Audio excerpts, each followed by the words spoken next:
Dernière question d'actualité, Madame Simonet. Merci Madame la maire. Eh bien écoutez, face aux échanges qu'on vient d'avoir, moi j'ai une proposition de solution. La solution c'est le peuple, la solution c'est le vote, la solution c'est le référendum. C'est le référendum, Monsieur Bournazel et Madame la maire, lorsqu'il y a justement des décisions qui doivent être prises et qui ne correspondent pas à des engagements de mandature. Parce que, Madame la maire, nombre de décisions qui engagent notre ville et son avenir ne faisaient pas partie de vos engagements de mandature.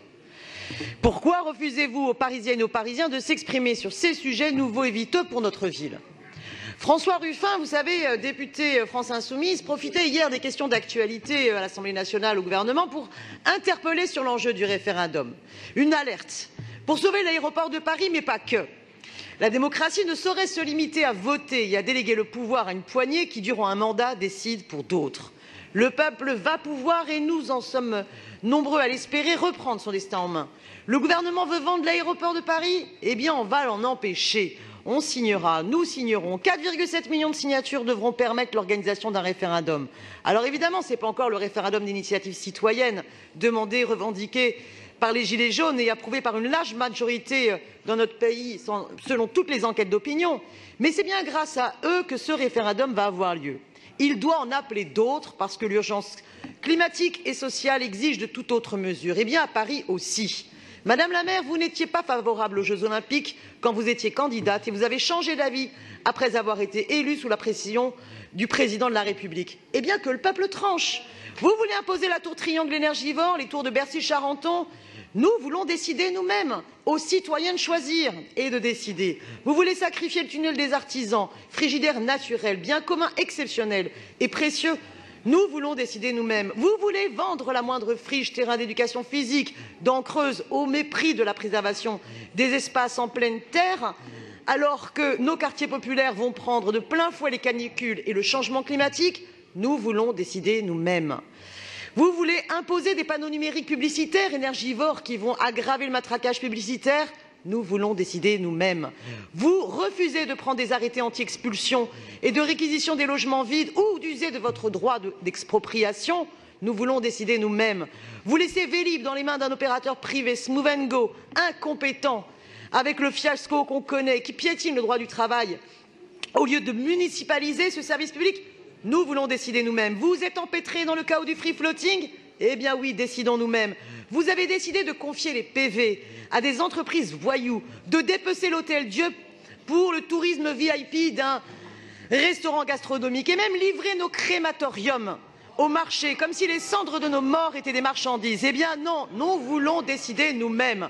Quand et comment, Madame la maire, allez-vous consulter sur tous ces projets sur lesquels jamais vous n'avez reçu de mandat? Je vous remercie. Merci Madame. Pauline Véron pour vous répondre.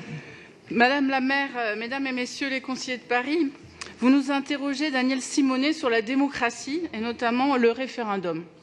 Cette question est essentielle et nous n'avons pas attendu votre interpellation pour mettre en place des dispositifs de participation citoyenne qui permettent d'associer les Parisiens aux décisions qui les concernent. Depuis 2014, nous associons les Parisiennes et les Parisiens à l'action publique à une échelle et à un degré rarement atteints dans une collectivité publique et qui inspire de nombreuses villes en France et à l'étranger. Ce mouvement a été guidé par deux principes, celui d'exercer une responsabilité partagée et celui de rendre compte de nos actions. Nous avons ainsi mis en place une multitude de dispositifs visant à encourager et permettre la participation de toutes et tous à différentes échelles de la vie parisienne, qu'ils soient ou qu'elles soient habitants, usagers de notre ville, français ou étrangers, enfants, jeunes ou plus âgés. Vous pourrez notamment demander aux plus de 220 000 votants du budget participatif, aux plus de 200 000 titulaires de la carte citoyenne, aux plus de 22 000 volontaires du climat, aux plus de 2 000 volontaires de la solidarité, aux plus de 11 000 conseillers de quartier, aux plus de 660 000 bénévoles associatifs, si nous les associons ou pas à la vie de la cité. Vous faites erreur en pensant que la seule participation des citoyens à la chose publique se fait par le référendum local. D'ailleurs, faut-il vous rappeler que celui-ci est très encadré par la réforme constitutionnelle de 2003 et qu'il est lourd techniquement à mettre en place, exclut ceux qui ne sont pas inscrits sur les listes électorales et que son coût est pharaonique.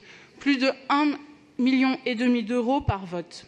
Mais ce n'est pas pour autant que nous n'avons pas organisé de votations citoyennes sur plusieurs sujets, comme le plan climat ou la fusion des 4 premiers arrondissements, avec un très grand succès d'ailleurs, 74 000 votants pour le premier, 16 400 votants pour le deuxième. Notre rôle est aussi d'encourager et d'accompagner les initiatives citoyennes.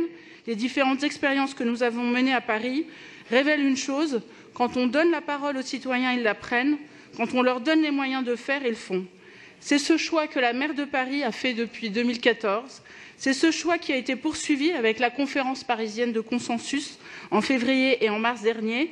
Et depuis, en renforçant encore la démocratie participative à Paris, avec la mise en place d'un conseil municipal citoyen, d'une caravane de la participation citoyenne et l'écriture prochaine, collaborative avec les citoyens eux-mêmes, d'une délibération bientôt présentée en Conseil de Paris. C'est ce choix ambitieux, reconnu par tous, d'une réelle relation avec les citoyens, nouvelle pour faire de la politique autrement, qui est clairement fait par la maire de Paris. Mais je suis en tout cas ravie de voir qu'une élue de la France insoumise s'intéresse aux questions de démocratie. Plutôt que de nous donner des leçons de démocratie, peut-être pourriez-vous vous inspirer, chers collègues, de nos dispositifs pour faire évoluer vos propres pratiques politiques. Je vous remercie. Beaucoup, Madame Véron. Madame Simonet. Quel mépris dans votre dernière phrase, madame. Quel mépris dans votre dernière phrase. Je n'ai absolument aucune leçon à recevoir de vous. Et vous seriez bien inspiré d'apprendre avec un peu plus d'humilité quelles sont les méthodes de l'éducation populaire avant de porter de tels jugements. Madame la maire, votre démocratie participative, vos budgets participatifs se réduisent à la consultation du peuple de Paris sur le secondaire, tandis que vous décidez seul de l'essentiel. Ou bien vous consultez sur des projets déjà bouclés, ficelés, ou bien vous mettez en concurrence sur juste une partie du budget d'investissement, 5%, tandis que pour le reste, vous décidez bien sûr sans eux. Alors oui, madame, mes chers collègues, ayez le courage de la démocratie. Vous n'avez pas le courage, mais simplement même non, le respect de votre mandat. Ayez le respect de mandat. À qui vous le devez, vous qui l'exercez? Que vous demandent celles et ceux qui vous ont fait représentants, aussi bien que celles et ceux qui ont perdu confiance dans les institutions? La démocratie, rien que la démocratie. Toutes et tous vous disent et continueront à vous le dire. Ils veulent décider eux-mêmes. Nous voulons décider nous-mêmes.